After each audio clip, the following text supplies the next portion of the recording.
Assalamualaikum warahmatullahi wabarakatuh. Di sini kami akan mempresentasikan, projek interaksi manusia dan komputer, eee, untuk membuat, interface aplikasi. Sebelumnya Hmm, perkenalkan nama saya Ahmad Yusron dengan NIM 2065. Ya, perkenalkan nama saya Muhammad Syifa Gifari dengan NIM 2076. Perkenalkan nama saya Cesario Yudimita Sabila dengan NIM 2086. Di sini kami menggunakan judul aplikasi penjualan sayur online, di mana, aplikasi kita nanti akan, memecahkan permasalahan tentang pembelian sayur yang masih segar secara delivery atau online. Pendahuluannya untuk latar belakangnya, seperti yang tampil di layar yaitu sayur merupakan makanan yang sehat untuk dikonsumsi. Sayur berperan penting bagi manusia karena memiliki kandungan lemak dan karbohidrat yang rendah, tetapi tinggi vitamin, mineral, dan serat makanan yang penting bagi kesehatan. Sehingga masyarakat menjadikan sayur sebagai lauk dan makanan sehari-hari. Ketika akan mengolah sayur, masyarakat kebanyakan lebih memilih untuk membeli sayuran segar karena sayuran yang segar memiliki kandungan nutrisi yang lebih dibandingkan dengan sayuran yang layu. Oke, baik, mungkin saya lanjutkan ya. Di mana di latar belakang yang terakhir ada masalah yang terjadi tersebut yang menjadi dasar kelompok kami untuk mengembangkan sebuah aplikasi penjualan sayur yang berbasis GUI. Dengan aplikasi ini diharapkan dapat membantu para pedagang sayur dengan menjualkan sayurnya secara online atau tidak perlu berdagang lagi. Di mana ini juga memudahkan para user atau para ibu-ibu khususnya untuk, menyiapkan masakan yang sehat dan bergizi bagi keluarga mereka. Untuk ruang lingkup aplikasinya, yaitu aplikasi ini dibuat untuk para penjual sayur yang ingin menjualkan sayur dagangannya, juga untuk customer seperti ibu rumah tangga seperti yang saya sebutkan Aku tadi, penjual makanan yang membutuhkan sayur, ataupun para juru masak juga. Untuk fitur di aplikasi ini sendiri yaitu seperti fitur buat akun, keranjang, telaga sayur, kasir, dan juga belanja. Oke, apakah langsung ke bab 2 pembahasan? Oke, di bab 2 ini ada pembahasan, ada tahap-tahap. Yang pertama 2.1 tahap membatas, di mana pada tahap ini peneliti atau kami berusaha untuk melakukan pencarian informasi awal tentang keinginan dan kebutuhan user. Tahap ini dilakukan dengan menggunakan metode survei. Data atau informasi yang dikumpulkan berupa informasi penjualan sayur secara online. Di sini juga ada tabel-tabelnya, bisa di sini nggak? ya jadi di sini adalah, Jika di eee, Oke.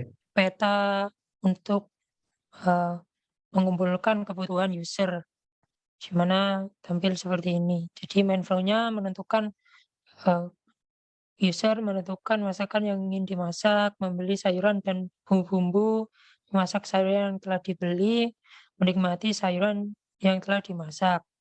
Action-nya seperti ini, mencari, menentukan masakan yang ingin dimasak, pergi membeli sayuran, memilih, memasak, lalu menikmatinya. Lalu lalu user bisa merasakan happy. Tantangannya, atau permasalahan yang bisa terjadi dari, eee,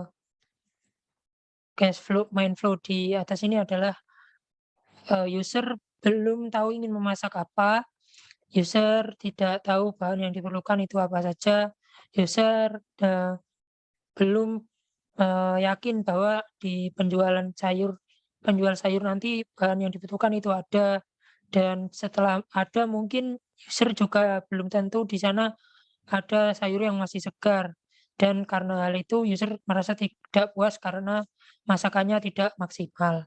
Dan oleh karena itu kami, mencoba menanggulangi permasalahannya dengan membantu user menemukan masakan. Nanti di aplikasi kita ada rekomendasi masakan, jadi itu adalah salah satu solusinya, membantu user mendapatkan sayur, yaitu dengan cara membeli sayur secara online delivery, membantu user agar tidak mendapatkan sayur yang tidak segar. Karena di aplikasi kita nanti tujuannya mendapatkan sayur segar yang langsung dari petani, membantu user mendapatkan resep yang enak. Jadi nanti di rekomendasi nanti juga tertera resep dan membantu user mendapatkan masakan dan enak dan memuaskan. Jadi rangkaian solusi yang ini dapat menemukan solusi yang terakhir ini. Ini untuk prioritasnya seperti ini. Dan ini Oke, di mungkin sini ada ini trigger eksternal dan juga trigger internal, di mana di trigger eksternal kita bisa dengan tahu melihat iklan di online dan juga kita tahu sayur dibeli di pasar online itu sudah kadaluarsa, di pasar offline itu sudah kadaluarsa, dan juga kita bisa melihat potensi pada saat membeli sayur online, di mana sayur online itu bisa fresh, segar, dan juga yang terakhir ada diperintahkan untuk membeli sayur yang sehat dan juga bergizi. Untuk masalah di internalnya atau dari kita sendiri, yaitu ingin mencoba sayur segar, dan kedua mencoba bahan yang tidak ada di pasar atau barang-barang yang langka, dan juga bereksperimen dengan sayur yang langka, yang terakhir adalah mencari sayur yang aman bagi diri sendiri maupun orang lain. Untuk actionnya ada login, memilih sayur, juga memilih sayuran dan bumbu-bumbu, memasukkan bahan yang terbeli, dan juga makan dan menikmati makanan. Untuk investasinya uang untuk membeli sayur, biaya pulsa maupun pakai data, waktu untuk membeli sayur, dan juga waktu kadaluarsa sayur yang begitu cepat. Untuk reward available-nya yaitu ada mengetahui lebih banyak sayur, jadi kita bisa dapat pengetahuan yang lebih, dan juga mengurangi waktu belanja, mengetahui tanggal kadaluarsa, dan juga memiliki banyak persiapan untuk memasak, sehingga tanggal kadaluarsanya itu dapat sebelum dimasak, sebelum tanggal kadaluarsa. Oke, selanjutnya.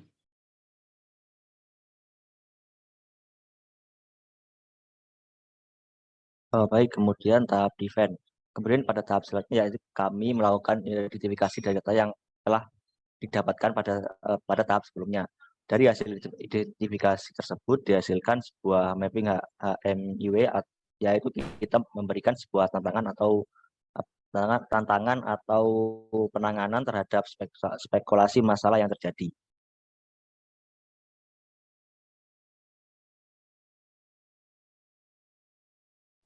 Mungkin bisa langsung ke bawah aja deh. Nah, ini.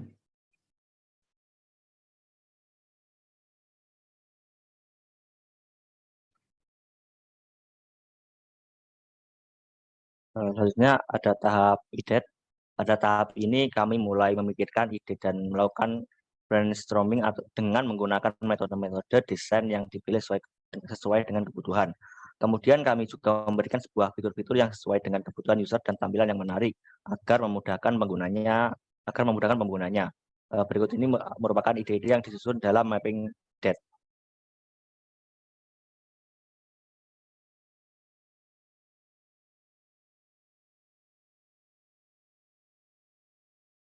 Oke, yang pertama ada ke atas. Giveaway atau mempromosikan produk kita, terus memudahkan user untuk belanja sayur, memudahkan penjual sayur, share kepada banyak orang. Terus ada pirate tunnel. Di sini ada acquisition, activation, referral, dan revenue. Terus selanjutnya ada action, mencari dan menentukan masakan yang enak. Terus pergi ke penjual sayur, memilih sayuran dan bumbu-bumbu, memasak sayuran yang telah dibeli, terus makan dan menikmati masakan. Terus ada masalah atau problem.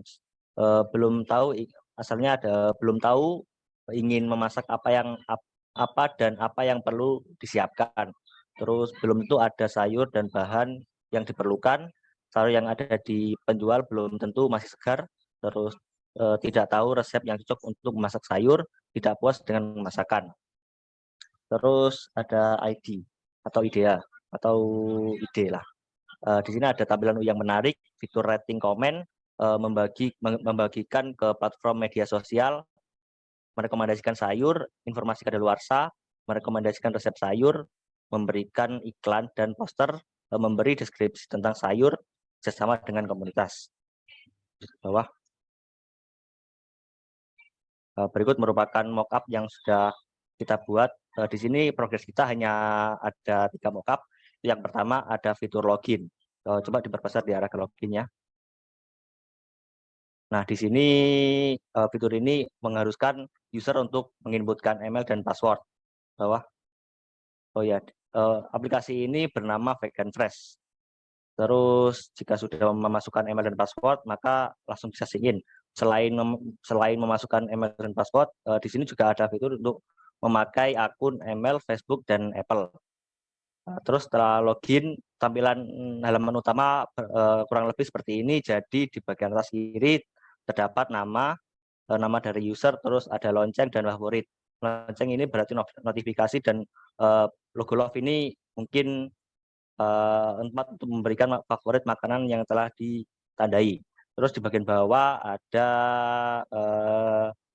diskon di bulan-bulan tertentu.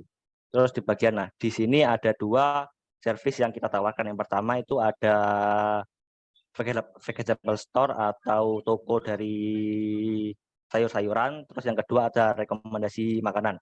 Nah, terus di bagian bawah ini ada logo home, atau yang kita lihat sekarang ini yang merupakan logo home. Terus berikutnya ada logo keranjang.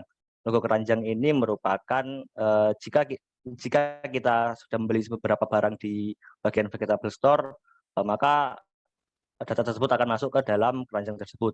Terus berikutnya ada riwayat pembelian. Terus selanjutnya ada informasi dari akun. Bawah lagi. Nah, ini merupakan tampilan dari order detail. Jika sudah memesan beberapa barang dari fitur tadi tersebut, maka waktunya kita untuk sistem ini akan otomatis menambahkan hasil dari barang-barang yang kita beli, termasuk harga dari delivery-nya beserta diskonnya, lalu di terakhir akan ditotal harganya dan dibayarkan secara langsung. Ya mungkin cukup sekian laporan dari progres tahap 1 pengerjaan proyek interaksi manusia dan komputer dari kelompok kami. Kurang lebihnya mohon maaf. Wassalamualaikum warahmatullahi wabarakatuh.